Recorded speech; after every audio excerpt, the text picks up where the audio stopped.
That wasn't the gavel. It was a phone. Go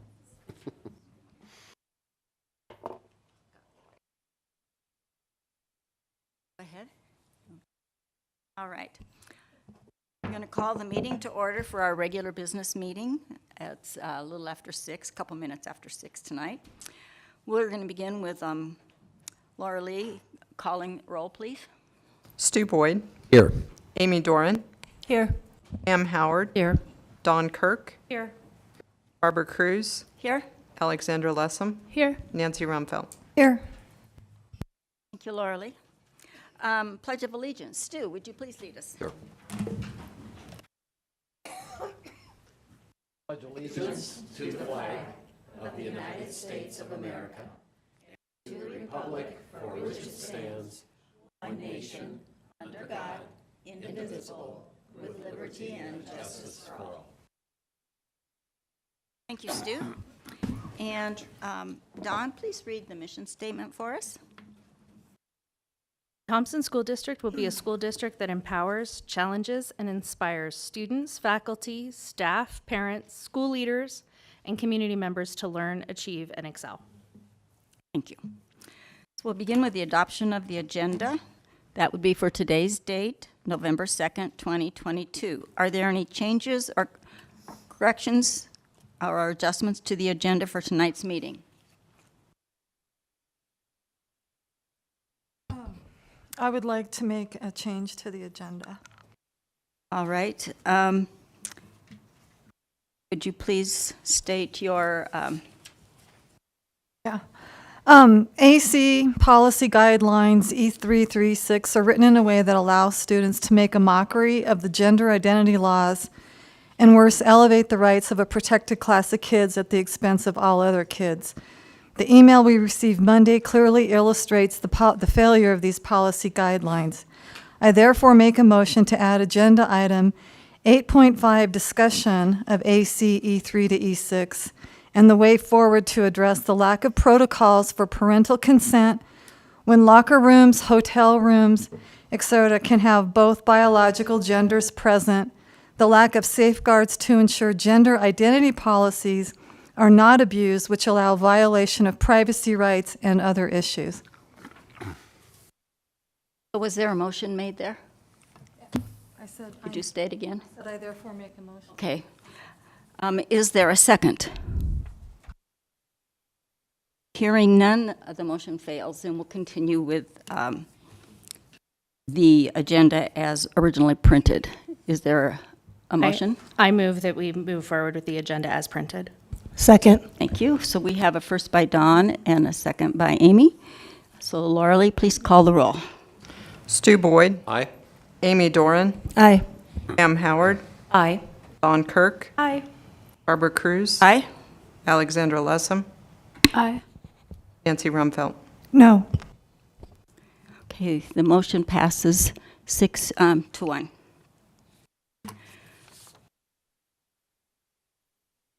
All right, approval of the minutes. This would be the minutes for October 19th, 2022. Does anybody have any changes or corrections to the minutes as they were printed? Hearing none, I will take a motion to approve the minutes for October 19, 2022. So move. Second. That would be first from Stu and a second from Don. Laura Lee, please call the roll. Stu Boyd. Aye. Amy Doran. Aye. Pam Howard. Aye. Dawn Kirk. Aye. Barbara Cruz. Aye. Alexandra Lessem. Aye. Nancy Rumfeld. Aye. Thank you. Motion passes.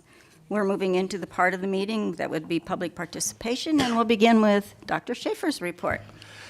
Good evening, Madam President, members of the Board of Education. I am pleased to present to you my report for this evening. Last weekend, our community lost a strong advocate and supporter of our state, our community, and the Thompson School District, Hugh McKean. As a Loveland resident, Hugh was someone that I worked with to help provide legislative advocacy for educational initiatives, as well as needs that help to support our students and our teachers. He would meet me for coffee throughout my current tenure as superintendent and took great interest in the school district's celebrations and opportunities. He and I helped build a home for Habitat for Humanity. We would be frequent marchers in a variety of local parades, and he would even occasionally call me on my cell phone to follow up on an issue or even lend a helpful hand with a challenge. I will miss Hugh. He was an advocate for Colorado and Northern Colorado, a man with integrity and a supporter of the Thompson School District. As a reminder, our next Board of Education Community Forum is scheduled for next Saturday, November 12th at 9 a.m. The forum will be held at the Thompson Career Center. Please join the Board of Education and me to share feedback and ask any questions you have about the school district. This is the second in a series of 4 community forums we will be holding during the 2022-23 school year. A brief tour of the Thompson Career Center will follow at the conclusion of this forum. Now I'm going to ask, we have tonight on your agenda, we will be recommending the hire for Mr. John Steckel as the interim principal of Conrad Ball Middle School. So John, I see you in the audience, if you would make your way forward to the podium, and I'm going to say some nice things about you, and then you'll maybe say a few nice things about us. No, No pressure. we are excited to announce the recommended hire of Mr. John Steckel as the interim principal of Conrad Ball Middle School. John's career in education began as a science teacher at Fort Morgan High School. He continued his teaching career at Greeley Central High School, where he was also the science department chair. In 2007, John became a principal in Weld RE1. There he oversaw and housed the district's significantly identifiable emotional disability and significant cognitive disability programs for the district. He was also in charge of the master schedule, discipline, special education, assessment, and school reform committee. In 2010, John became the Innovation Center Director for St. Vrain Valley Schools. It was there that John helped oversee STEM integration PK-12 for the district. He was also the key leader in the design and creation of a nationally recognized educational facility that partnered St. Vrain Valley School District, higher education, and business industry partners. In 2019, John became the executive director of West Ridge Academy in Greeley. His responsibilities included staffing, evaluations, budget, discipline, professional development, and assessment. He made significant advancement in building projects around safety, security, and future expansion. John became a program coordinator at Ames Community College in 2021. He was the high school programs coordinator for Career Academy and CTE program pathways. John worked closely with community, district, and school partnerships. John holds a BA in secondary education from UNC and his MA in educational leadership from the University of Phoenix.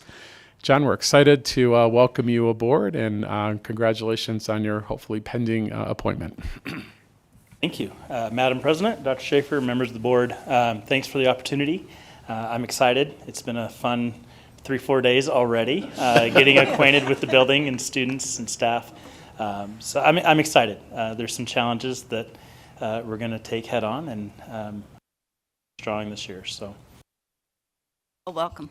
thank you. Happy to have John, you. welcome aboard.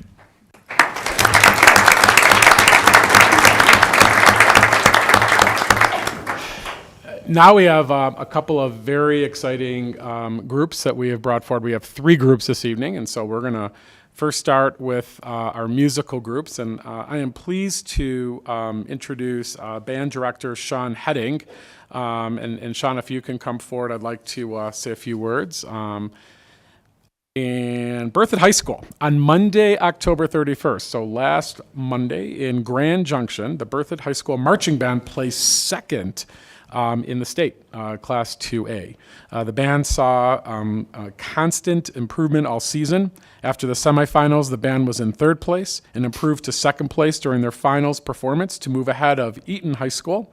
I'd like to welcome again band director Sean Heading and his drum major. And Sean, congratulations. We're really proud of you and your students. It's extraordinary. We're so proud of you. Yes.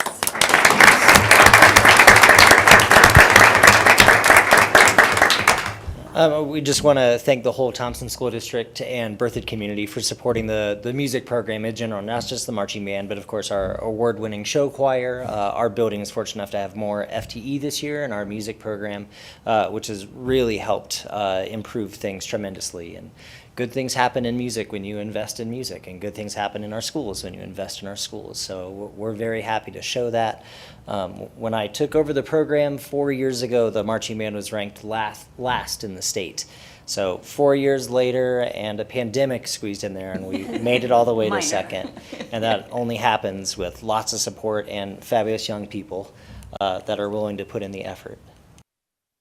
Thank you all so Congratulations. much. Thank you. Thank you. Congratulations. And we're going to ask you to stick around. We're going to invite one more group up, and then we'd like to take a picture. But we'll, at this point, I'm going to invite Kyle Friesen and staff and drum majors. If you want to come forward, I'm going to say a few words, and then I'm going to let you. And Loveland High School, on Saturday, October 29th at the Air Force Academy, the Loveland Crimson Regiment won the Class 4A state championship, so best in the state, Class 4A. Loveland scored 1 full point higher than Centaurus High School, giving Loveland their third consecutive state championship. This performance capped a great season in which they won at the Bands of America regional competition in Flagstaff, Arizona. And tonight, again, I'd like to welcome Kyle Friesen and his drum majors and staff. Congratulations, awesome. That was a three-peat. We are super proud of you. Totally. Would any of you like to say anything? You're like, absolutely not. Mr. Williams, would you like to say anything? I'm good. I talked all last year. You talked last year, yeah. Yeah, I apologize. Last year I wasn't able to be here. I was at the Midwest Band and Orchestra Clinic trying to be better at the job, right? So I'm thankful that they were able to participate in that last year. Before you, we have our drum majors, Ari Deckers, whose first year as a field conductor, Lucy Buffton, who actually conducted as the head drum major last year at state finals, and then our senior head drum major, Sophia Pancoast, who got to do her first and only state this year because of cancellations and COVID and all of that. So really special to get to share that moment. The big thing that I've been reflecting on over the last week is, one, we're so thankful for our Loveland community and all of the support, both financial and people in the stands, and just how people treat kids in our program. We talk often about when we are out in public and we are wearing our band logos, how we act. And I talk with the kids pretty seriously about, I know you're going to do dumb high school things, but please don't do them when you're wearing our logo. It's a sign of respect in our community. We see our logo all over cars. We see people, when I wear a band shirt into the grocery store, people stop and talk to me about their kid who graduated in 1994 and all of that. And I'm just feeling so thankful to be part of a community that can support a program to have success multiple years in a row. I feel like it's easy to punch up, maybe, well, not easy, but it's easier to punch up one year and get a win. To be able to sustain that is because of the effort that our staff and our students put in, our parent volunteers put in, day out through long rehearsals and a long season. And what's great is we feel like that wasn't even our best show, and we can't wait to see what we can do next. And that's really exciting for us as well as we move into our concert season, our winter seasons, and start up our jazz ensembles. So thank you for the opportunity to come tonight and recognize the representatives of our students who've worked so hard all year. So thank you so much.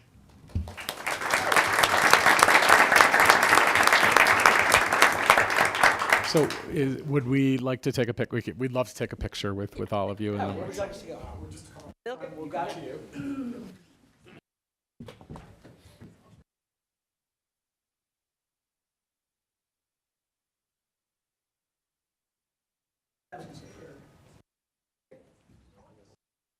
You have to really squish.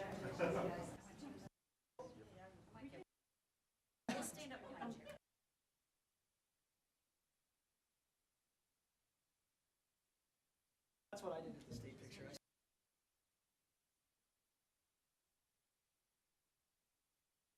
All right. Ready, everybody? All right.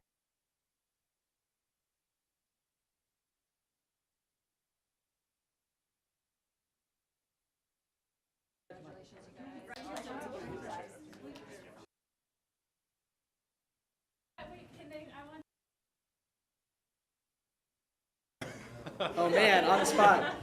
The super award one that was kind of questionable, or The best one. best one. Turn. They're going back, so turn and use them as your audience.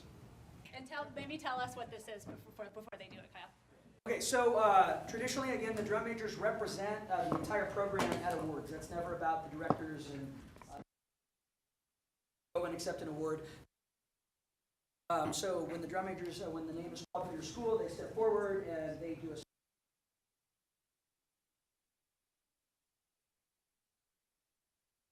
when Loveland High School is called, this is what you see.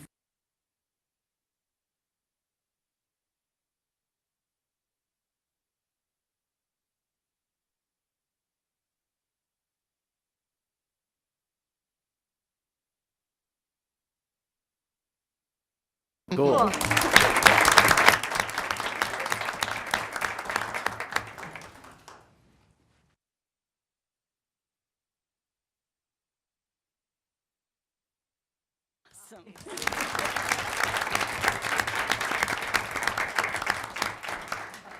Thank you again, you guys. It's a thrill for the district as well as for all of you as instructors, but also as kids, to just enjoy this time. Thank you. Thank you, Dr. Schaefer. School.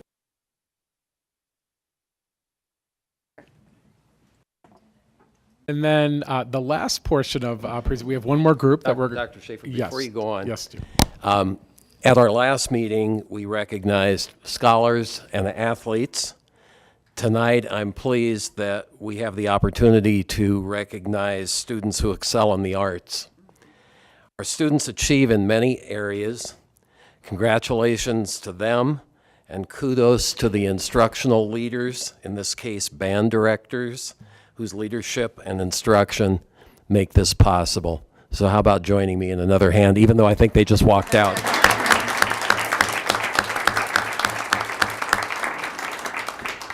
Okay, go, Dr. Schaefer. As you know, at each of our meetings, we invite a school from our district to come forward and really showcase and celebrate some of the great things that are happening at the school. And so this evening, I'm pleased to introduce Principal Carmen Polka. She is the principal of Centennial Elementary School. Looks like she has brought a crew of some amazing students with her and some staff. And Carmen. Madam President, Dr. Schaefer, members of the board, all my other blue people over here. I am Dr. Carmen Polka. I'm the principal at Centennial Elementary, and I have elected tonight to not only share about Centennial, but to have my lovely student council share. I can move this, right? Just hit the arrow Where? on the keyboard. The little. Oh, on the keyboard. Sorry, I'm used to always using a mouse. It got slid in.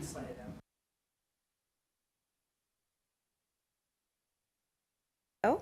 Yep. It did? But that's the first one. Not advancing.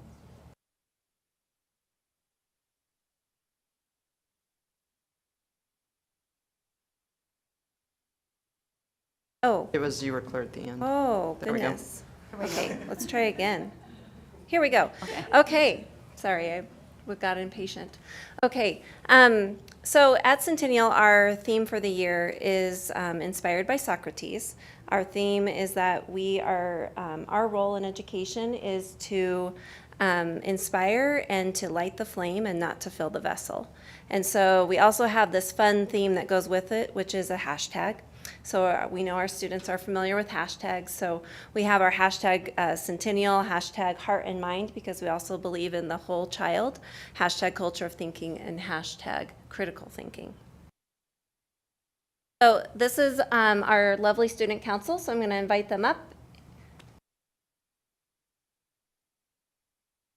I'm going to let Mrs. Hawkins go ahead and share just a minute about the process that we use for our student council elections, which is unique at Centennial. And then if you want to introduce them, you can. At Centennial, where I've been there a long time, we decided it was a time for a change, and it used to be that kids presented in front of the whole school and made posters and could hand out little trinkets to get votes. Parents made posters. Yes. Kind of like the Pinewood Derby, you know? The kids are supposed to make it and dads. So we decided that we would like to make it as anonymous as possible and that we are picking our best leaders. The kids are choosing the best leaders who they feel fit would best represent the school. So the kids make a Google slideshow, which is anonymous. They cannot use any pictures or anything that would give any kind of hint of who they might be. And it's all done at school, so they cannot do it at home, so there's no help at home. So this is totally done by the kids themselves, and then they vote in computer lab. And our student council is 2nd through 5th grade, so all of those classrooms vote on the slideshow that they think best represents the best leaders. That has changed, and we can honestly say we have our best leaders. It's not a popularity contest. I'd like you to introduce Our president is Sienna. Our vice president is Riley. Our secretary, Cadence. Our historian is Annika. And our treasurer is Ella. And we're going to do a little slideshow, and how this all got started is we asked the kids what they liked most about Centennial, and they shared their thoughts, and then they made it into a slideshow for you. So Cadence is going to start us off. Hi, I'm Cadence Brown.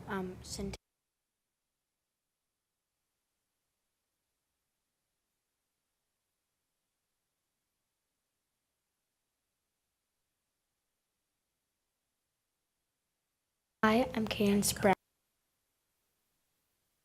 and I will be talking about. There's so many ways to make the school day fun, such as announcing gold stars. Classes earn gold stars through respectful, responsible, and fair-minded. Ping pong balls. Every time a class earns 3 gold stars, they get a ping pong ball to put in their ping pong jar. If they fill their jar, they get a reward. Values. These values make our students respectful, responsible, and fair-minded. School-wide ping pong balls. Once a class fills their jar, a ping pong ball gets added to the school-wide jar. Once the school-wide jar is full, all grades get a reward. Singular stars. All of you have singular stars in the bag, and you also have a golden star. And each each class has a different color that represents them, I guess you could say. So, singular stars. Students can earn single stars when following our values. Students can trade in these stars for prizes off our star menus. In conclusion, these announcements help improve student morale. Thank you.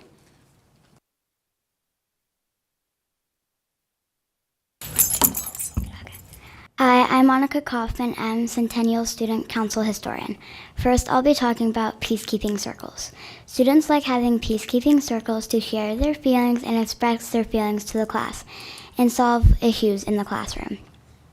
Next, each classroom has a zone of regulation that helps students determine their feelings by colors, and this helps others know how to help. For example, if you are sad, you are in the blue zone. Last, students also have a pop spot, place of peace in their classroom, which is a safe, quiet place to help take care of their feelings and personal needs and to help with anxiety.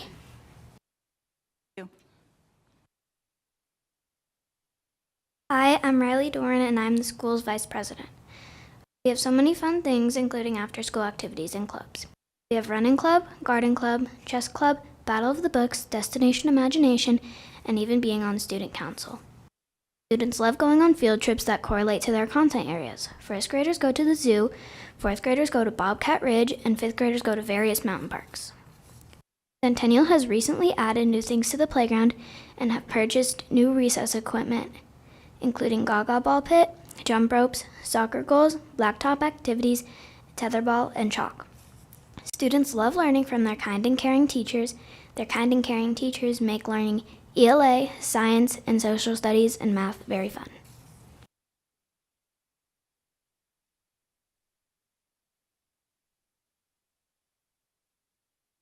Hi, my name is Ella and I'm Centennial's treasurer.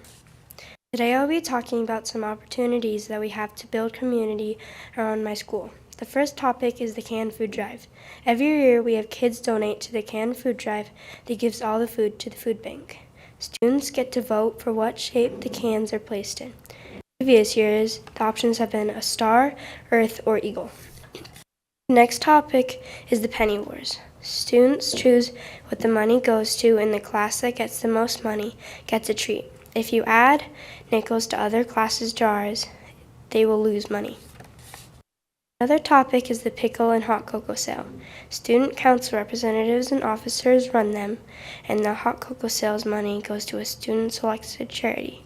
For these activities, you may only buy one, but you can buy one for a friend. The last topic I'll be talking about today is my school's Spirit Weeks. We have them a couple times a year, 5 days a week.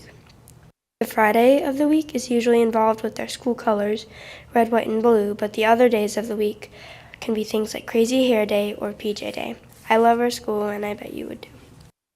Thank you.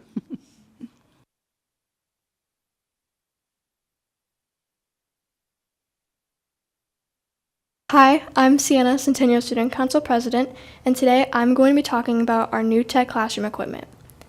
Our new tech classroom equipment gives more opportunities for students like us to get a chance to have more fun and activities such as green screen, podcasts, and even recording a book. We will have a new announcement each morning from our 5th grade announcements saying the weather of the day, the lunch that will be provided, we will do our pledge and our Eagle Code, as well as a joke for the day. Thank you.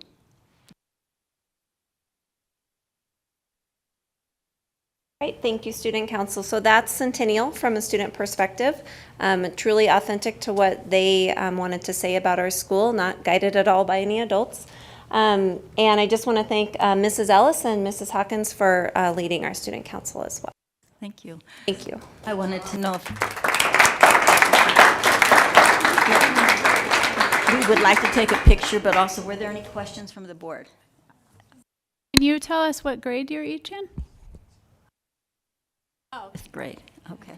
Anybody else have a question? Are those dill pickles or sweet pickles? Pickles. Well, when you start selling sweet, And the pickle sale goes back. It's a tradition that was there, has been there for a while. So what you see on the slides are a mix of old traditions and new traditions. So we've definitely blended. So idea. So always goes to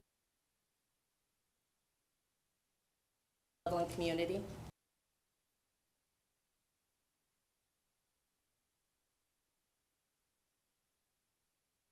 Lago Vista? Yeah. Our officers can be fourth or Okay. All right, we're going to come around and have a picture.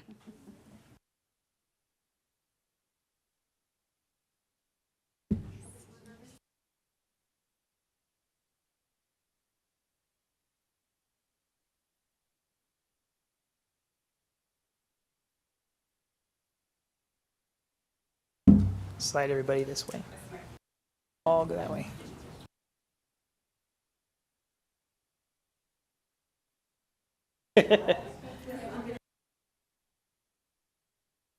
Nancy, let's have you step up on that. Step for me. Okay, I just want to make sure we can see you. I want to make sure we can see you. Okay. So you're not. Okay. On 3. 1.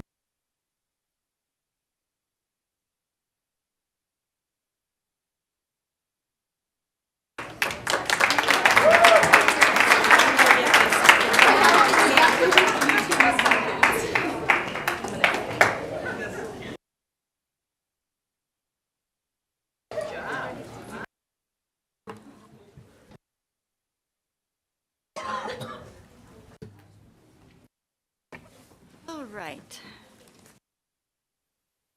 We are moving on to public comment. So I think we have one. So Stu, would you like to read the information? Sure. Because the board wants to hear the viewpoints of the public and also needs to conduct its business in an orderly and efficient manner, it will schedule time during its regular board meetings for brief comments and questions from the public. The board will set a time for public participation prior to the business portion of the meeting. The time for each speaker will be limited to 3 minutes, and each individual will only be recognized once.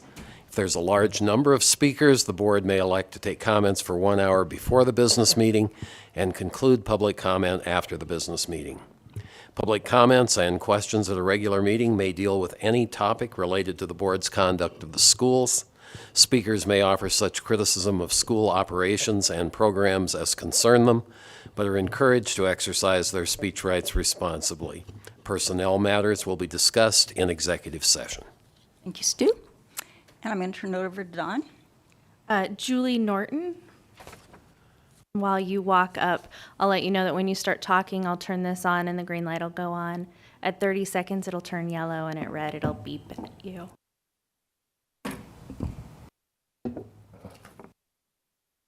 Madam President, members of the board, Dr. Schaefer, thank you for allowing me to speak and for continuing to allow the public to come during public comment. I'm here tonight because I've been watching these board meetings from home, and I'm always amazed when I see this part of the meeting when schools are presenting what's going on, all the innovative, just rigorous and important work that our staff and students are doing all over our district. So I'm so impressed. And then I hear the public comment. And there's such a disconnect between the two. There's amazing things happening in our district. I know. I'm in our schools every day. My children are in our schools every day. I see it. I've been in this district for, this is my 18th year. We haven't had, significant changes that would make me concerned to have my children in our schools. So when I hear the public comment, and I hear that disconnect, I'm really confused.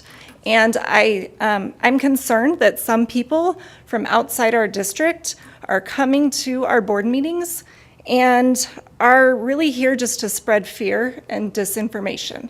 My fear with that is not about our schools or our school district. It's about the idea that some parents might believe it.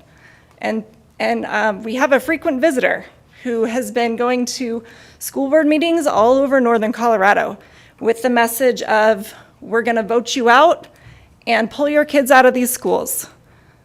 That scares me. That gives me fear, that people will listen to that and pull their kids out. We need public schools.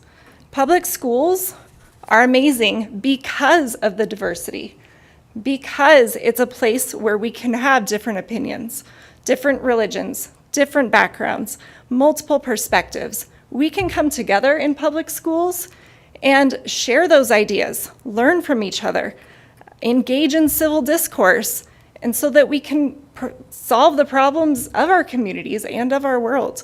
That's what public schools are all about. So, my fear is not with this district. My fear is with people showing up who don't know the amazing work that we're doing and are putting fear into the public. So, that's all I want to say about that. Thank you for having me. I believe we have a call in, correct? So this concludes our public comment.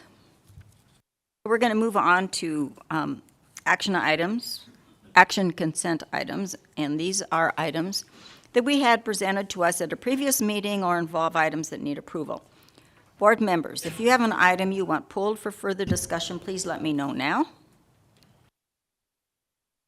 I will read off each item and we will vote on them as a group.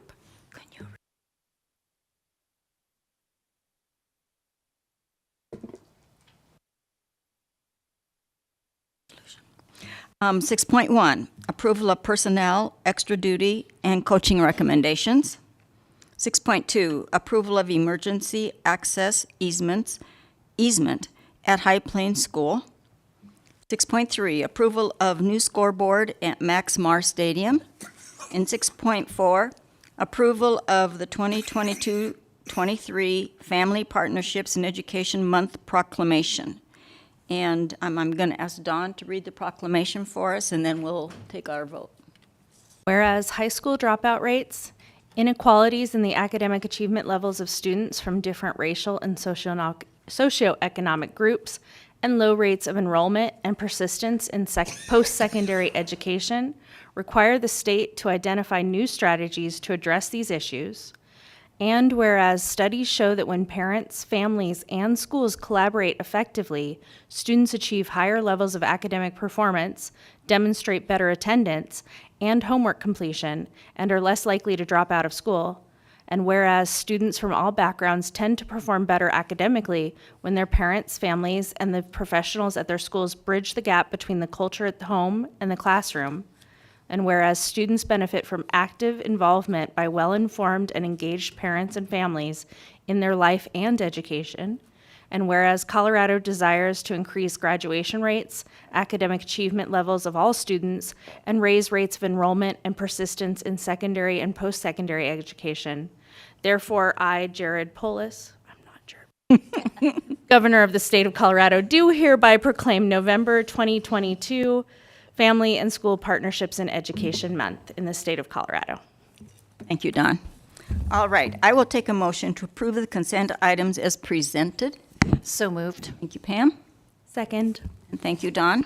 I have a first from Pam and a second from Don for approval of the consent items. Is there any discussion on any of them?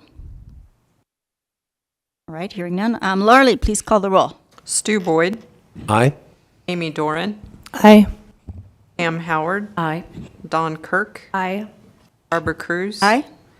Alexandra Lessem, Aye. Nancy Rumfeld. Aye. Thank you, Laura. The motion passes 7-0. And moving down to the discussion action items. There's one discussion action item, and this is the approval of the Conrad Ball Middle School naming recommendation. So, hi, Dr. Schneider. Hello, good evening, Madam President, Dr. Schaefer, and members of the school board. Tonight we present to you a recommendation for the new name of Conrad Ball Middle School. As you know, 3 schools will be consolidated next year to form a pre-K through 8, and that's Mary Blair Elementary, Monroe Elementary, and Conrad Ball Middle School. Together, the stakeholders have met in the past few months and gone through a process, students, staff, and parents and community members, to recommend 3 names in which the superintendent's cabinet is putting forward one to you tonight. So I am going to have Mr. Theo Robeson, our Executive Director of Secondary Education, talk to you about the process. Dr. Snyder, Greetum, Madam President, Dr. Schaefer, members of the board. I'm Theo Robeson, Executive Director of Secondary Education. Our Strive 2025 connections or focus areas 2.3, ensure effective two-way communication with family, students, and community members, and 2.4, ensure all facilities are welcoming, safe, inclusive, and meet the needs of our students, staff, and community members. Our timeline for our branding process included in spring 2022, our community stakeholders and students were asked to provide input regarding the branding ideas. Then in fall 2022, our community stakeholders solicited to join the PK8 Branding Committee. And then in October 2022, our committee members convened to review the community, student feedback, and to ensure adherence to the board policy FF and FR regarding the process in TSD to name a new school. Our new PK8 Branding Committee, participation on the Branding Committee was solicited via email, websites, and social media in a variety of different languages. And then all students who expressed interest, or all individuals who expressed interest, were allowed to participate on this committee. As you can see here, we had a variety of stakeholders that represented our 3 consolidated schools. You see staff members to community members and also parents as well. One of the things that we did during this committee was we actually reviewed our guiding principles that were developed in our design advisory group in the spring of 2022, and then also our initial planning team information from the summer. And then we also looked deeply into our board policy FF and FR, which explains the process to follow in naming a new school. And then we also solicited feedback from our community. The consensus building process included 3 steps primarily. One was, what do we not want to include in the name of the new PK8? What would we like to include in the name of the PK8? And then we also used additional feedback from the students as well to make a final decision. And we're proud to give these 3 school names to our learning services, our superintendent cabinet, to make a final decision. And within that final decision, we were able to come up with Peakview Academy at Conrad Ball.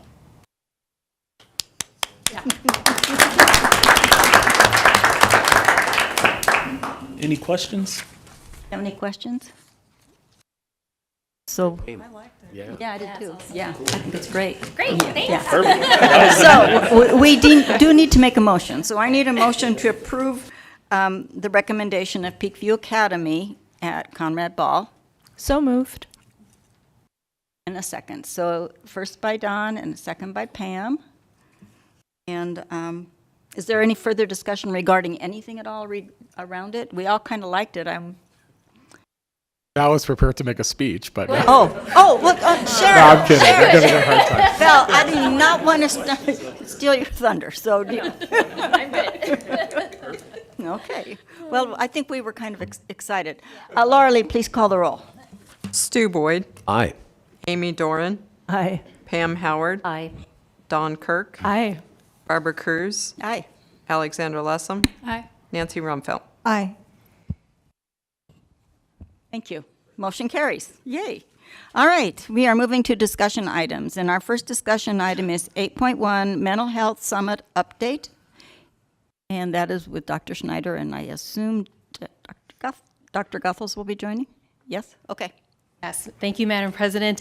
Tonight, we are providing the board with an update on our first inaugural mean the same thing, but our inaugural Mental Health Summit. We are just so excited about this event. We've partnered with our neighboring school districts as well as the county health department and some other agencies, which you will hear about, to offer a full-day event centered on taking action for youth mental health. And so Dr. Guthels, our Director of Student Success, will tell you more.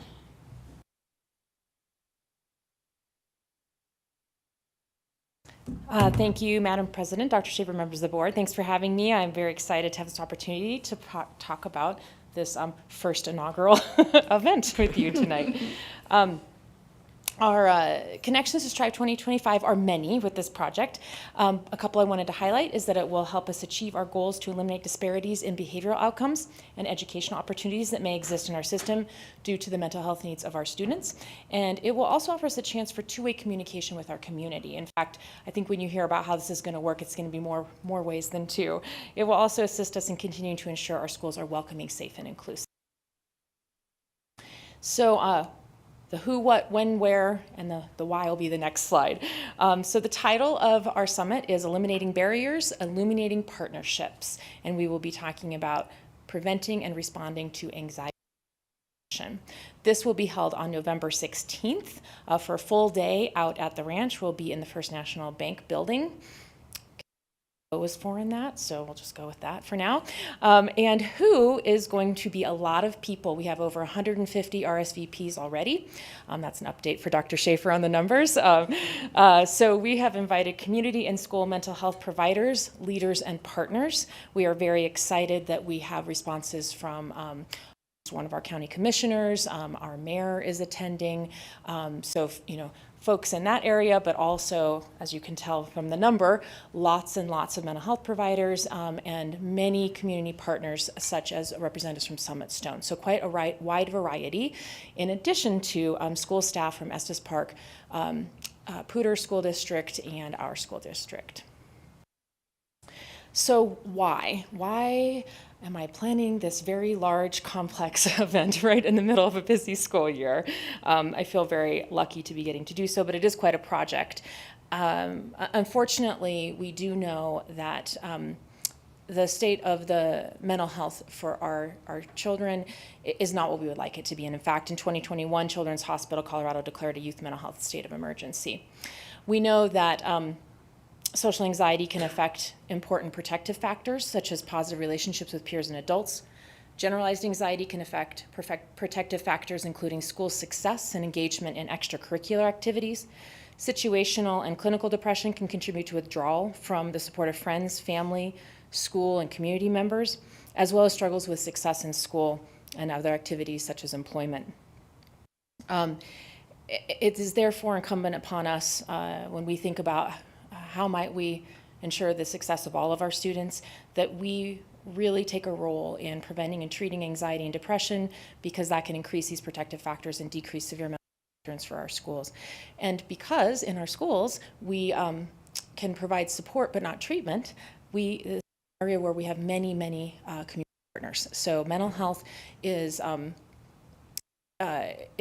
system of support throughout our entire community. Because of that, this event is going to be about networking, information sharing, and problem solving on behalf of the children and youth of Larimer County with all of these partners that I described. I did want to share a little bit of history, though this is the first inaugural event for Thompson School District to put together. This is actually a follow-up to another summit that happened in the spring that was put together by the Alliance for Suicide Prevention and the Larimer County Health Department. And that was more of a kind of like people spoke and we learned things, but we did not do problem solving.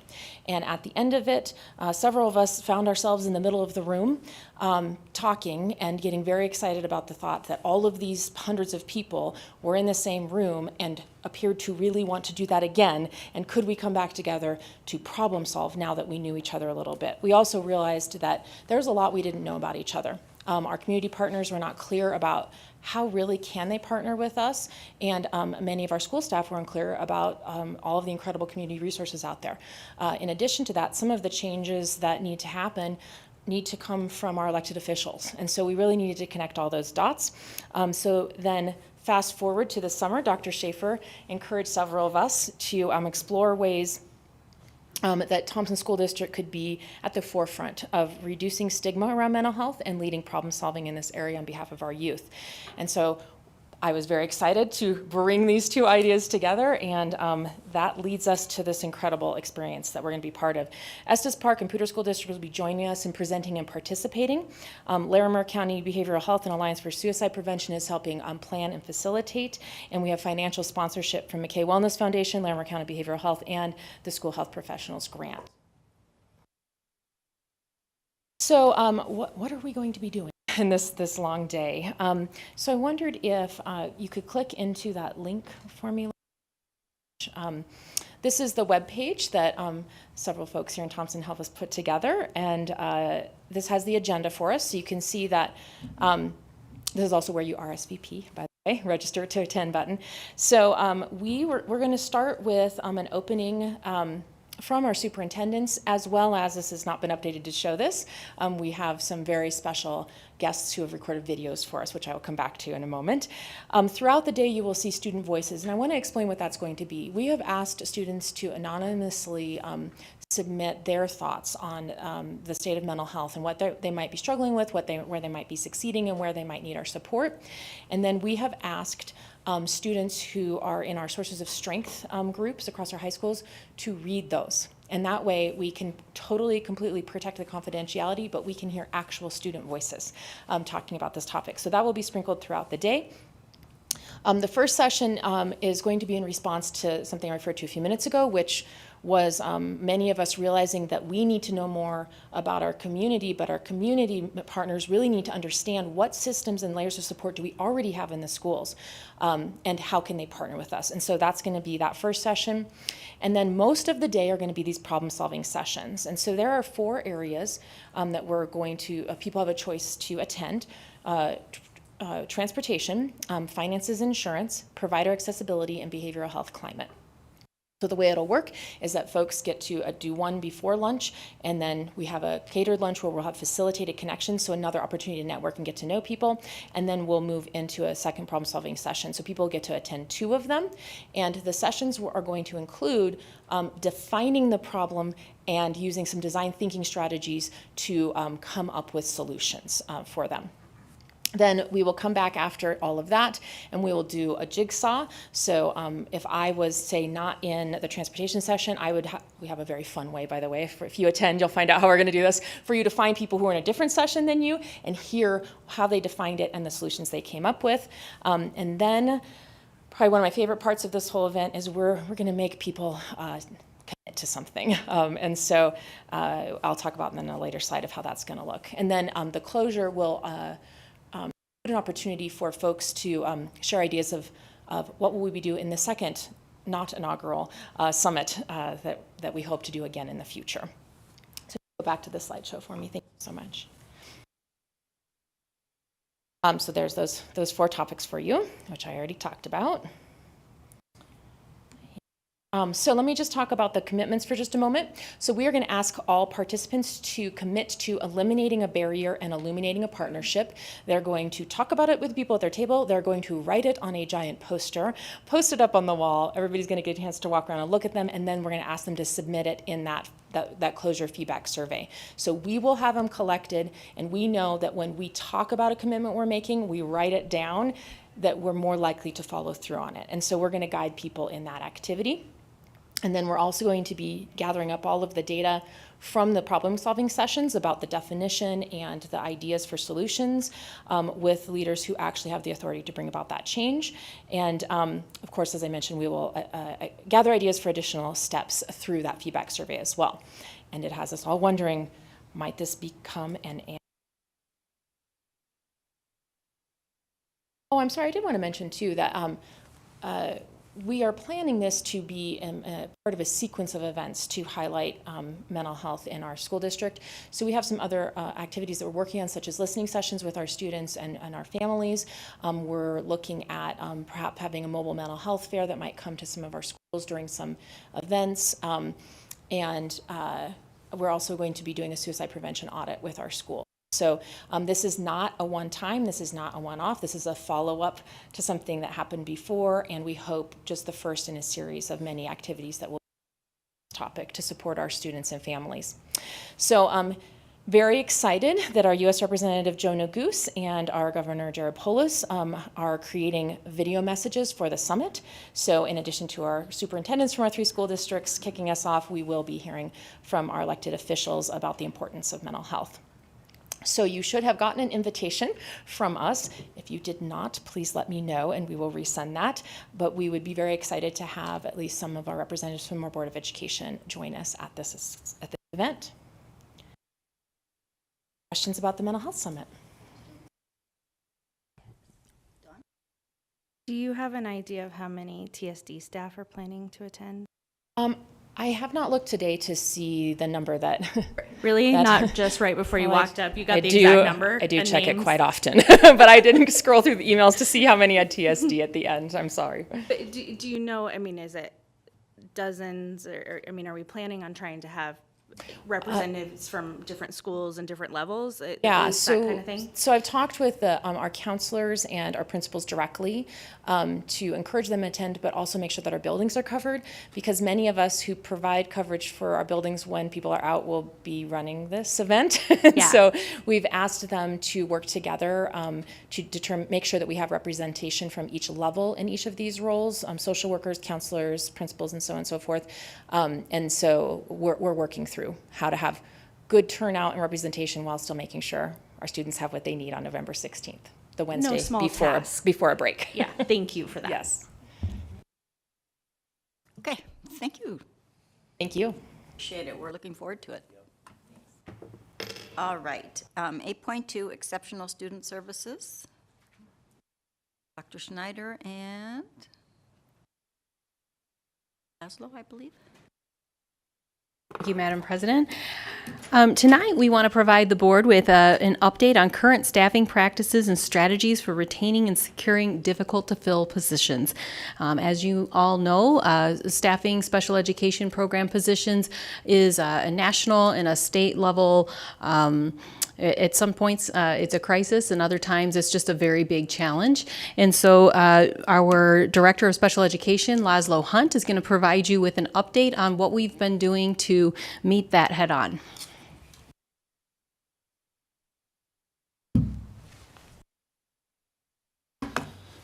Madam President, members of the board, Dr. Schaefer, here to present this evening on special education staffing update and just provide some information about what we are doing right now to address this issue here in Thompson School District.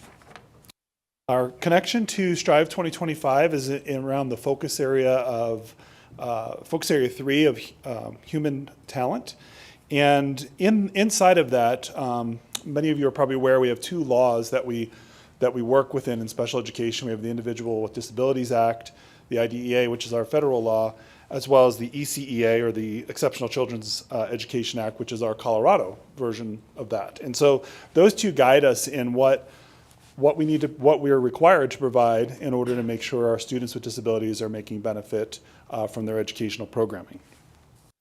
So as we turn to staffing, this is kind of a picture of where we are today. I want to say end of October, but beginning of November.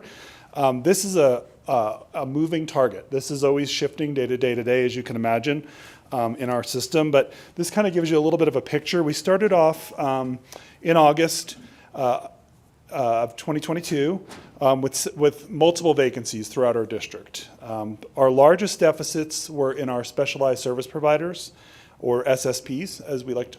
There's a lot of acronyms with special ed, so if I start throwing them around and you don't recognize them, just ask me and I'll say, oh yeah, I forgot about that. But SSPs are our special service providers. That is our speech language pathologists, occupational therapists, social workers, and psychologists mainly are the group there. We also have a physical therapist. And we also had a gap in some of our program level teaching positions. So these are teachers that work with more intensive needs students, our effective needs, which are students with social emotional issues, as well as our students who are in our ILC level programming who require more intensive supports. We're closing this gap as we approach the end of October, beginning of November. We began in August 20 positions short, and that was kind of like a heart palpitation as school got started. We knew we had a lot of work to do. Our team conduct interviews. We've had postings active all since the beginning of the year and into the past summer. We're at approximately 8 vacancies now, so we are seeing that close. And we also see a pretty nice increase in our paraprofessional hiring happening in our buildings slowly over time. One piece I want to add to this is that we have something here in the district called Addendum F. And what Addendum F is once the school year gets started, building teams can ask the special education department for extra help. A lot of times what this will look like is more students enrolled in the program, higher needs students came that they weren't expecting or we didn't have planned for back at the beginning, because people move around, like we try to get them to stay, but they all move around. And so that's kind of what Addendum F is about. And so in addition to our positions we began the year with in vacancy, we did have several, I don't have the number on hand, but between 8 and 10 positions we added in, mostly paraprofessionals to support. So with the increase of positions and buildings looking at hiring those, we're confident, we're happy that that's happening, and we're going to continue to work to help sites hire and keep their paraprofessionals. These are our current actions. So these are things that have been in place or are currently in place to address this issue, this staffing deficit that I'm talking about. Last year, we opened positions early as pool positions, and we also issued letters of intent. So if we were able to interview and secure a staff member early in the year, we had a letter of intent. Some of the challenges with the letter of intents are that people said, yes, I'm up for it in February, and then in August said, you know what, changed my mind, and we have to go with that, and so that's a tool, but it's not a guarantee. So we're going to continue to do that. We've been employing contracted staff to fill some of our vacancies, especially in the area of speech language, because we know that's a direct service our students need on a daily basis. We've had a lot of recruitment of retired staff and staff that have left our district, and that's been real positive. We've had some folks come back, and we've had some retired folks ask if they could help and help in our system with this. With HR, who's been a great partner in this endeavor, we sent out a survey to all of our families, kind of the very, very early part of September, basically saying, do you want to work where your students are in school? And from that, we received responses, and we reached out to those individuals and talked them through what it takes to apply, what positions are available. And we saw some real positives there with parents that were willing to come in and become paraprofessionals, full-time or part-time, in our building. So that helped our paraprofessional pool quite a bit. Most recently, we are hiring and training full-time special education substitutes. The idea here is not to have those people just go and to fill in open positions. But what happens is if there's an open position in a building, teachers then have to step up and figure out how to do this. And the full-time special ed substitutes, the intention there is to provide relief and to be able to help our current staff manage the caseloads and the numbers that they may be dealing with. So the idea there, and we're just getting that rolling. We're getting people hired, and then we're going to give them specific training so they understand how to support in special ed classrooms, so that they can be another resource our teachers can tap into to help as we work through this. And then this is the last one here is the one I'm most excited about. We have I have it right here. It's called the Educator Recruitment and Retention Grant. Dr. Siebers shared this out with our staff earlier this year, and this is like a homegrown program. So we have 2 paraprofessionals and a third one that's looking at this, who have been serving as paraprofessionals in our district, and we talked to them and said, "Hey, do you want to be a teacher? You're great at this. We want you. We need you." And so this is $10,000 that they can tap into to help pay for alternative teaching license so that they can become teachers. And while they're doing that, we can put them in the role of being a teacher on an emergency license. So that has helped us also fill some spots where we haven't been able to hire. Some of our future planning around staffing strategies is to continue to look at our recruitment and retention, specifically with our SSPs, as well as our hard to fill special education teacher positions. And that's an endeavor that's ongoing with our human resource department. We are currently looking at our map, or where our staff are currently mapping students, which is where they let us know not only the number of students that are in a building, but also what is required of that student. So the idea here is a balance of caseload and workload. And the idea there is like some students require more support than others. So the mapping process, we're looking at that, we're refining that in order to be able to really provide staff across the district to meet the building needs. In addition, we're exploring some other job families that we haven't had prior. The one I put up here as an example is a CODA. This is a person, we have a speech language pathology assistant, which is an SLPA, who can go in and provide speech language services under the license of a speech language person. This will allow us to do the same with OT. So it's a position, they are highly trained individuals that do this, and then they could go in and work under an OT, and it helps us spread out and provide services in buildings that we may not be able to hire for. Wanted to just touch on professional development because we don't want to lose sight of the people we do have in our buildings as we're seeking to bring in and recruit others. And so this is just a kind of a picture on the left side there of some of the work we've been doing with our certified folks. We've had a lot of great PD.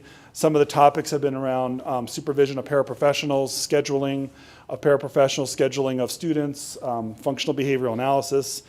Those are all topics we've been working on with our existing staff. But we're looking at ways to continue to individualize professional development, because a teacher who's working in a building with 30 students who are in the learning disabled area has a very different job than a teacher that's over here working with 8 students, but they're very, very high needs. So we're trying to really look at how do we differentiate for our teachers so that they're best prepared for their work. And then on the right side is our professional PD, and this is, we're just kind of dipping our toes into this, but we really want to create some pathways.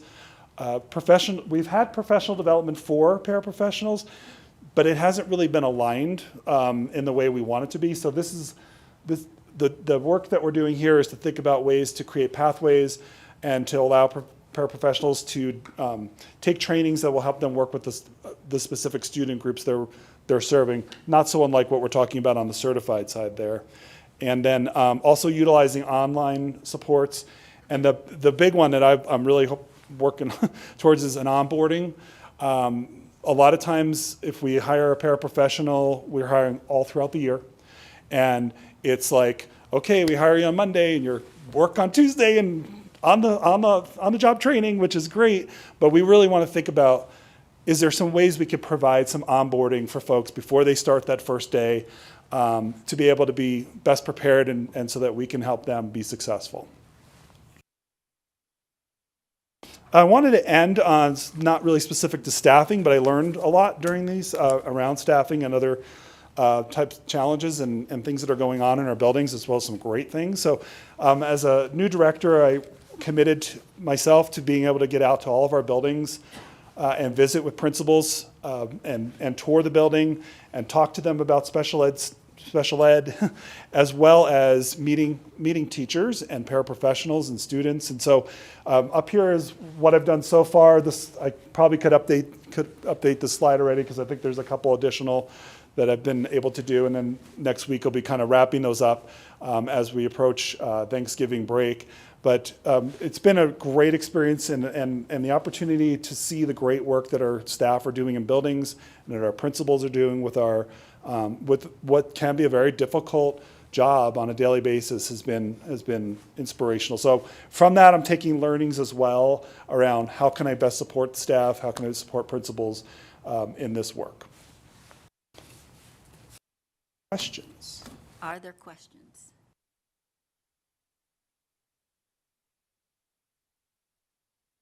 Start down here.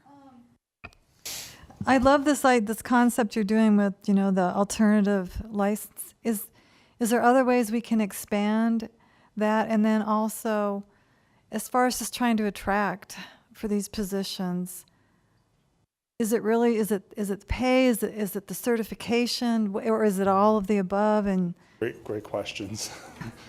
Alternative teaching license isn't just available for paraprofessionals. There are other pathways. So yes, the answer to that is we can look at, for teaching positions, there are some nice pathways. There are 0 alternative pathways for SSPs.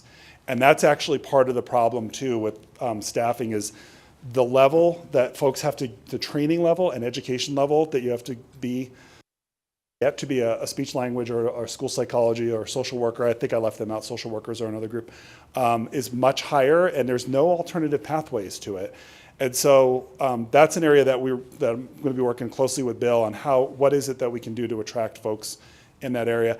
The other piece of this that I sit on the Northern Directors Group as well as the state level directors, and it's a pipeline issue. Our universities are not providing, they're just not able to produce enough. I think there were 14 graduates last year, speech language therapy. Yeah, 12 of them went out of state. Just to give you kind of an idea of the numbers, it's very difficult for the system, because they're not being produced in our colleges at the level that they need to be. So we as directors, we're really doing a lot of advocacy with our higher ed partners in other ways that we can do this, other ways that licensure can shift to allow for flexibilities, because those are 2 areas that are really difficult with that group. so then, if I understood you right, on the alternative pathways for the SSP, we can develop our own in-house, and we're not constrained by. For SSP. Okay. For teachers, we have there's there's ways to move through the system to be able to certify teachers. Okay. There's an emergency endorsement that can be done. So there are rules that go with it, but there are some places, there are opportunities there, not the same for SSPs. Okay. Is there anything that you need from the board to help make the SSP alternative pathway happen? For next year, or it's not even it's not legal. It's not allowed. So even if we tried, there's not anything there that we can. I'd love it if we could, but there's not any right now. That's why we're advocating at the state level and the regional level to CDE to look at this as well, because this is not a Thompson School District challenge. This is a state of Colorado challenge, and we're all faced with this. All the directors across the state are faced with the same challenge. Stu. A couple of questions, Laszlo. You mentioned that you've been recruiting from TSD families. Yes. Are these folks volunteering their time? Are they being paid? No, we're actually actively recruiting to hire them. Okay. So we put a survey out as, are you interested? in doing this. And kind of the sell, if you it was work while your students are in school. Yeah, that'd be great. And so, and so the idea is that we would be able to hire some of these folks if they're willing to and able to work. So basically, we sent out a survey, and we hired about 24 people in the community to fill different roles. So from paras, custodians, and different classified positions. So I definitely want to give a shout out to Amanda Getz, who's our HR technician that came up with the idea, and we kind of moved that idea forward. It's pretty exciting. So we thank the schools that sent that information out, because we work with principals to send that information out, and then we kind of gathered that information as far as hiring staff. Like, it's been pretty phenomenal. Work for bus drivers? Not yet. I'm still waiting for Stu to respond to the survey.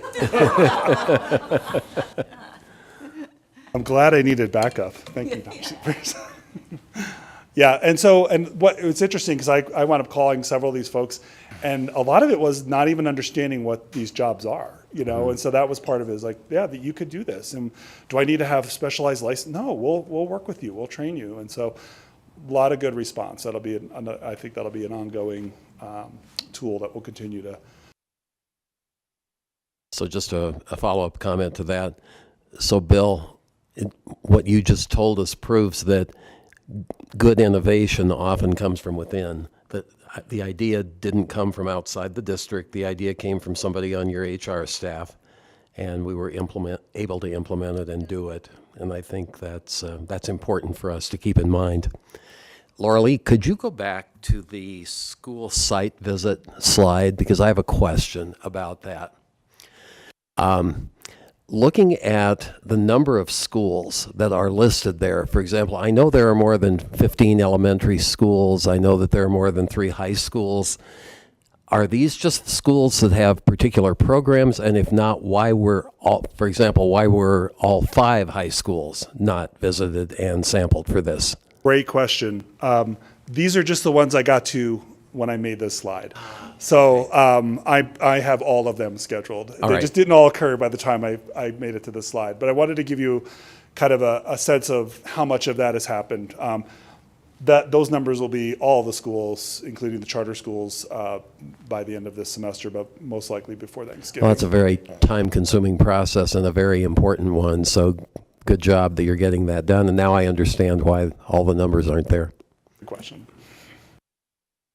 I just think it's absolutely brilliant. Kudos to the staff member who came up with the idea to reach out to the family members. That's just spot on. So congrats. And I just think in general, it's really important for not just us on the board, but for the public to understand what an important piece of public education special ed is, because a lot of private schools don't have to do this, right? They are not required by the law, and we provide a service for, I'm not sure, do we have a number of how many students we have in our programs? Yeah, we special education. Yeah, we sit at about 2,000. That's absolutely massive. And we actually, our numbers increased since over the last 2 years. So we're seeing an increase in those numbers. Okay. So, and that's a piece of public education I think is just,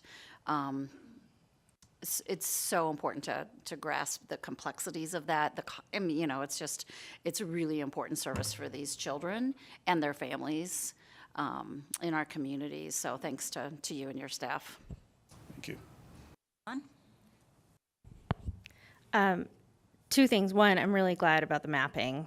That was such a big deal last spring. And so I'm really grateful. I know that I've heard that time and time again from staff, right? The weight of not all services are equal is such a big deal. And if we don't have a good way to really inform the system around that, we end up with such just hard things that happen out of it. So I'm really grateful that the time's being spent there.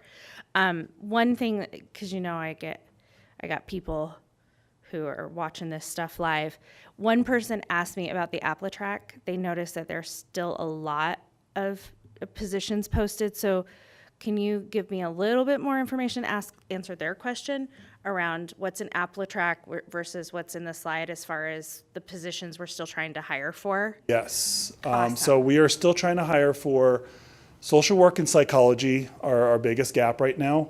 The caveat or silver lining in that is that we have a district-wide school psychologist who's able to go in and supplement and help, as well as district-wide social workers. So that piece we have a little bit better handle on. We're going to continue to try to hire those, but that's our biggest gap.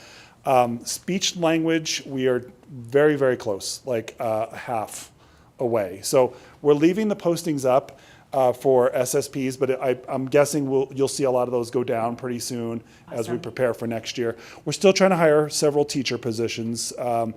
We have a position at Sarah Milner, as well as a position at Thompson Valley High School and a position at Conrad Ball.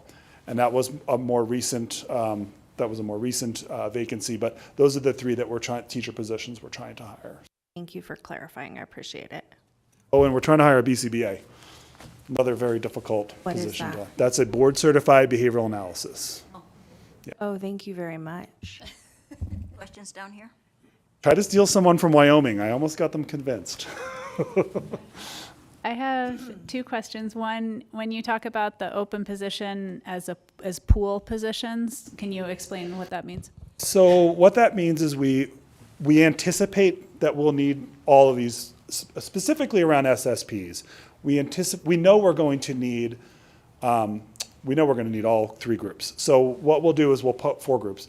We'll post those as early as we're able to with HR, work collaboratively with them, and it'll just say speech language therapist.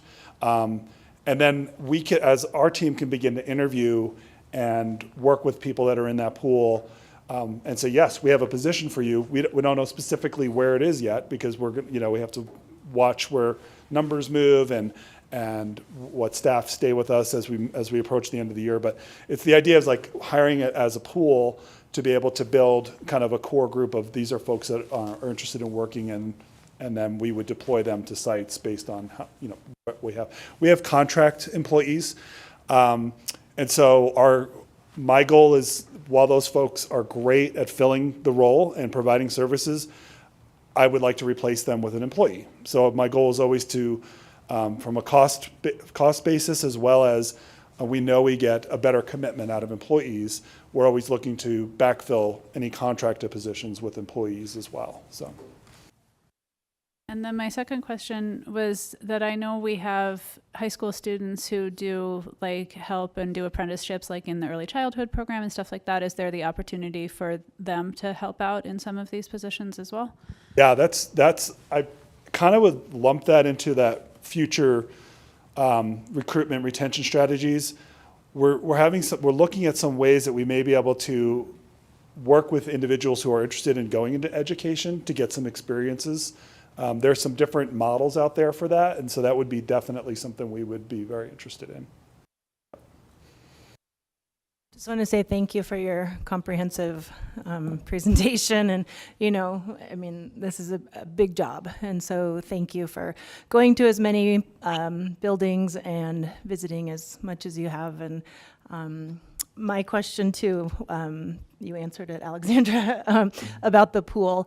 So that was answered, and I think that the mapping is just, super important. My career as a nurse, not everybody needs the same level, of care, and that can change. So I think that those are really good things. So thank you.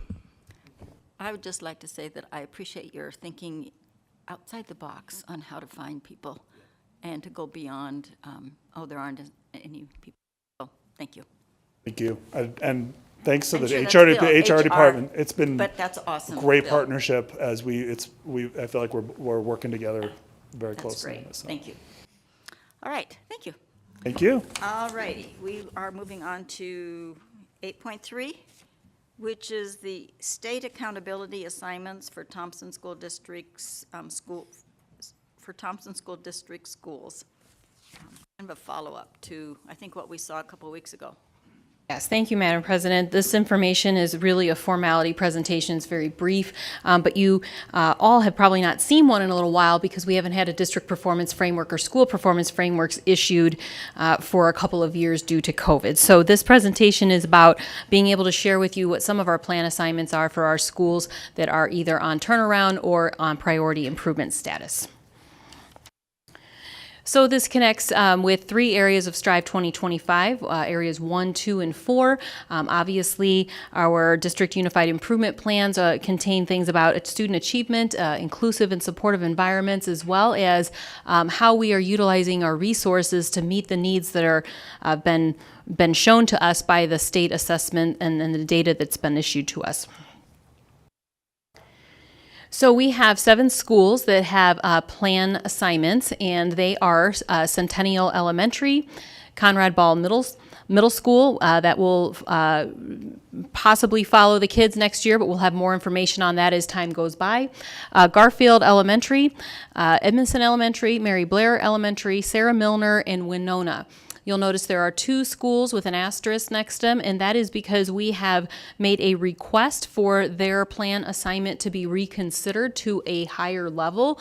There is an opportunity with the Colorado Department of Education that if there is a large enough discrepancy between your local academic achievement data and the academic achievement data provided by the state, that you can contest the way that they have rated a school. So we have met the criteria in these 2 circumstances to make that request, and have not heard back yet. I think we expect to hear something before the end of the calendar year. So what I would like to share tonight is our improvement strategies that run through all of these schools and what you will see in their unified improvement plans. One of the themes is we are using the performance management monitoring tool at all 7 of these schools. We also call it the PM tool. The PM tool is extraordinarily robust. It tracks everything from feedback that's given to teachers to academic performance on a weekly basis by students to attendance to engagement of families and anything that is in that particular school's area of focus for improvement. So we meet weekly together as leadership teams. We also inform Dr. Schaefer about the progress on every couple of weeks. And so principals are wonderful at being able to provide information and communicate with us on their improvement strategies with this tool. Implementation teams are an initiative that you have already heard about in previous presentations. So each one of our schools is engaged in implementation teams work with a focus on either attendance or behavior or family engagement. And it is a 3-year cycle where they could pick the area of most need this year and be able to reignite some of the previous professional development that they've had in years past and get it going again. We have school walkthroughs that are, it's been delightful to be back in schools now this year. In the last couple of years, those have been very limited. Dr. Schaefer and I have been through all of the schools in the district, some more than once. And then also leadership has also been walking the schools to provide feedback to both principals and to teachers and to just keep on the progress monitoring tool piece. And then lastly, this part is for what we do to help fund these improvement strategies, and it's called the EASY Grant, which is open right now and due on December 9th, EASI, so Empowering Action for School Improvement through our state funds. And so in that grant, we can apply and will plan to apply for all money that could possibly be on the table for either individual school improvement priorities or district-wide ones. So again, that's due on December 9th, and we use those monies to be able to directly fund and the outcomes that we want to be able to see for our kids. Lastly, school unified improvement plans were turned in and are posted publicly on CDE's website. They are very extensive, and so in those, if you'd like to click on any, you will see a reflection on last year's goals, where those goals then stand now, depending on data that was issued to the schools, have they changed their goals, and what they hope to see a year from now. So I invite you to take a look at any of those, and please let me know if you have questions. Does the board have any questions? We'll start down here. Any questions?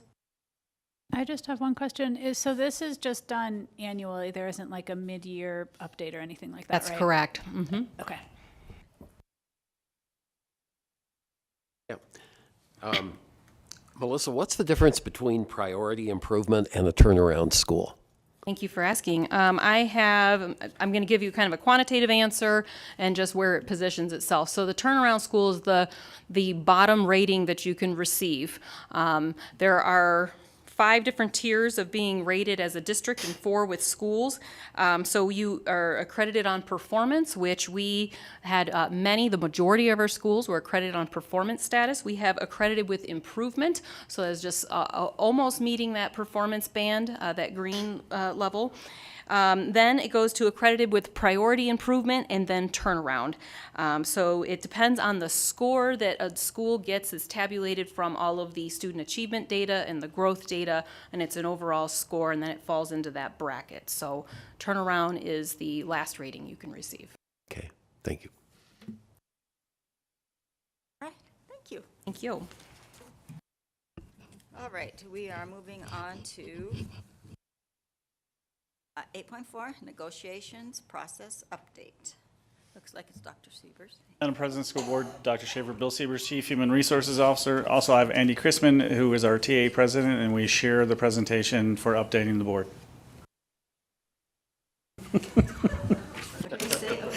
And we're the last show for tonight, so we would like to look it over here. This is my brother Daryl. Move it along. Andy doesn't look Okay. All right, so Laura Lee, thank you for, all right. So this presentation will cover Strive 2025, focus area number 3, human talent, 3.4, investigate areas and compensation benefits so that TSD is competitive. This presentation will connect to Strive 2025, human talent, as we discuss the reopener of negotiations due to the outperformance of the budget. So negotiations met last Thursday, October 27th. We met as a large group, negotiations group, to discuss the outperformance of the budget. The highlight is we did not bring a facilitator in. We co-facilitated, so myself and Kayla is the vice president, so we kind of team it up together. And then we have other facilitators as well. Melissa and Andy are the second set, so in case Kayla Steele, who's a teacher at Berthoud High School. So if we need to step away to kind of look at the 30,000 feet, like we can jump back in there. But we're pretty proud of that we're working together for a solution. So we discussed the agenda for the day. We reviewed the interest-based strategy model. And Mr. Gordon Jones, our amazing Chief Financial Officer, presented the preliminary analysis of the budget. So that took the majority of the meeting.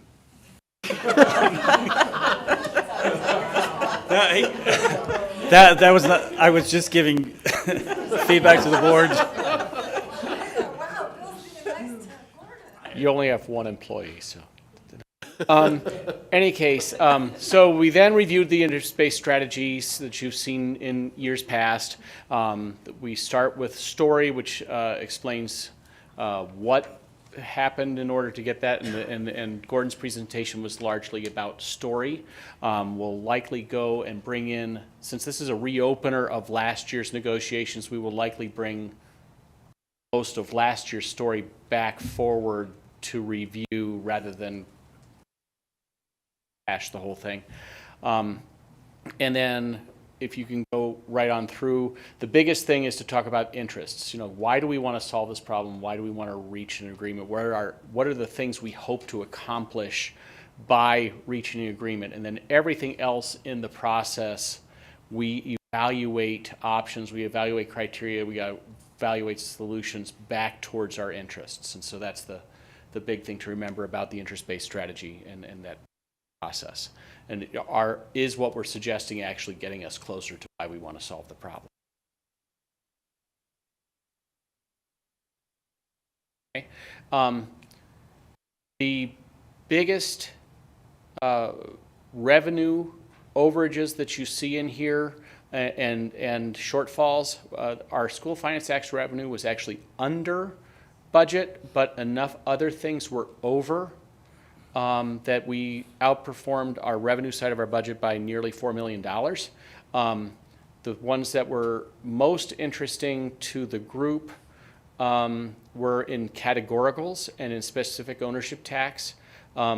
We had, as a previous presentation said, a higher number of ESS students. We got a higher reimbursement from the state for special ed.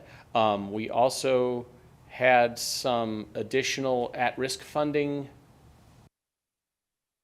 Remember last year we weren't charging anyone for lunch, so we didn't have as many students and families fill out free lunch applications.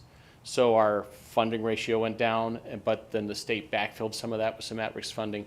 So that was very interesting. And then apparently property owners or residents of Larimer County continued to buy more RVs and boats and cars and things than we thought they would. So the specific ownership tax was near a little more than $750,000 to the good of where we thought it would be. So there was about $3.3 million of carryover that had to do with unfilled positions. So we had 13 licensed unfilled positions. That was a cost savings of $800,000. 80 classified unfilled positions throughout the whole year was 2.4, and then APT positions were about 100,000. Then just some discussion that came in there for needs, uses, LCSO, SRO. There was a $170,000 item from previous years. 21-22 capital needs carryover was about $500,000. 21-22 curriculum carryover restricted reserves were $400,000. And Townsville High School auditorium and exterior, there was a cost of, well, there's a cost of $504,000 that was unbudgeted. OCR capital projects need is about $1.2 million to replace stairs and ramps at the 2 high schools that were audited. And then well, the possible idea, activity buses for high schools, about $500,000. And that information was coming from Gordon at presenting at negotiation. So me giving Gordon a compliment, the majority of the meeting was for him, for us to understand the budget.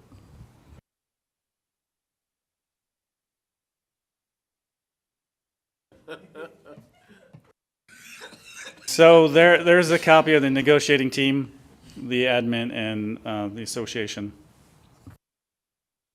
I won't read word for word, but our next meeting is just a couple days away, Friday, November 5th, 1 to 4 p.m. here in the boardroom, and we invite the board to be there if you choose to.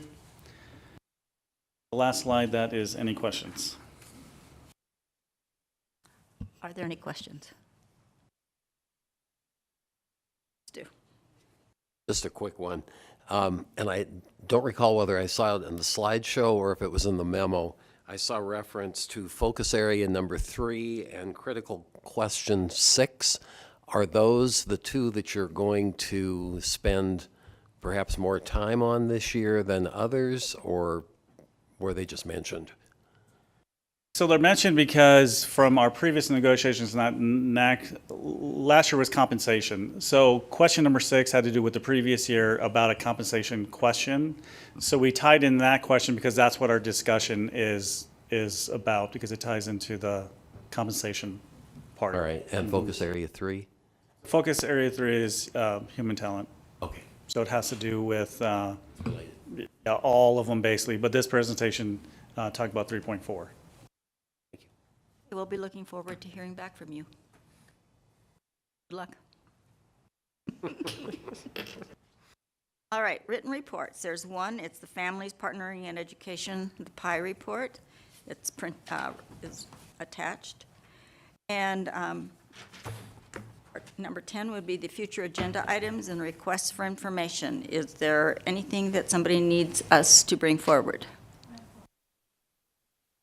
I would just simply ask my board members to please reconsider putting the review of ACE 36 on the agenda to review and revise. There are issues with it, and it is causing problems in the classroom, and it is putting different children at harm.